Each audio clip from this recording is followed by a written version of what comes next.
पढ़ाई नहीं है या फिर आपके घर में कोई आगे आपकी जनरेशन को प्रोसीड करने के लिए कोई नहीं है। और सबसे इम्पोर्टेंट और सबसे डिफरेंट चीज़ ये थी कि उन्होंने हमेशा हमें सिर्फ लड़की की तरह अपब्रिंगिंग दी है, जो कि एक बहुत बड़ा डिफरेंशिएटिंग फैक्टर है मेरी सक्सेस के लिए या फिर मेरी बहन या फिर मेरे फैमिली की सक्सेस के लिए। तो पूरा क्रेडिट मेरे मम्मी और मेरे पापा को जाता है।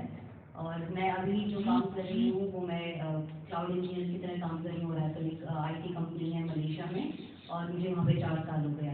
एंड थैंक यू अंकल, आपने अपॉर्चुनिटी दी यहाँ पे मुझे बोलने के लिए, अपने फीलिंग्स एक्सप्रेस करने के लिए। तो बहुत डिफरेंट एक्सपीरियंस है ये। Thank you very much.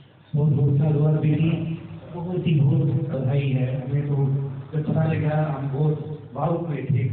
बेटी ने बहुत अच्छा काम किया अपने काम पर।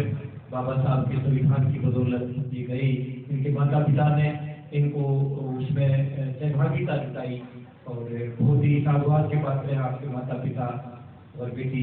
बाबा साहब भारतीय नारी की मुक्तिदाता है, क्योंकि तो अपॉर्चुनिटी संविधान के द्वारा दी गई।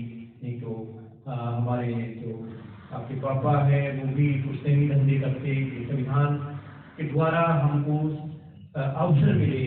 इस संविधान ने हमारे गुलामी का खात्मा किया, इसलिए पहले हमको आज़ादी दी 26 जनवरी 50 को हमको आज़ाद किया और फिर 1954 में जिसका राष्ट्रपति, प्रधानमंत्री, मंत्रीगण और सारे ब्राह्मण, लगभग सारे ब्राह्मण खिलाफ थे। इवन नारियों ने भी हिंदू कोड बिल का विरोध किया कि बाबा साहब ने कहा मैं तुम्हारे लिए ये तुमको आज़ाद करने के लिए ये बिल बनवा रहा हूँ, ये कानून बनवा रहा हूँ, तुम ही मेरा विरोध कर रही हो। तो उन्होंने कहा कि हमारे हस्बैंड, हमारे पति जो है वो हमको घर में घुसने नहीं देंगे और उन्होंने कहा है कि तुम एजिटेशन करें।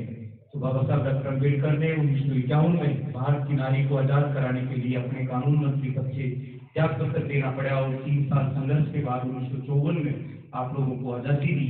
बाबा साहब डॉक्टर अम्बेडकर ने आप लोगों को आज़ादी नहीं किया, बल्कि आपको दोहरे अधिकार दिए। आपको अपने पिता के घर में भी पूरा अधिकार दिया और आपके पति के घर में भी आपको अधिकार दिया। आप आधी रात को अपने घर में, अपने पिता के घर में आ सकती हैं। आपके पिता के घर में भी आपको सारे अधिकार प्राप्त हैं। बेटा बेटी, पति पत्नी, माँ बाप सबको बराबर किया इस समतावादी प्रोधा ने। तो बहुत बहुत साधुवाद है बेटी, हमारे आपकी उन्नति के लिए, आपकी उन्नति के लिए हम आपको बहुत बहुत बधाई देते हैं। आप और आगे मुकाम पर जाएं जो आप हासिल करना चाहते हैं। हमारी बहुत बहुत साधुवाद है, शुभकामनाएं आपको इस महामंगल दिन पर। बहुत बहुत साधुवाद। और भाई आनंद विशाखा में से जो भी शब्द कुछ दो तो बोल सके तो बोले।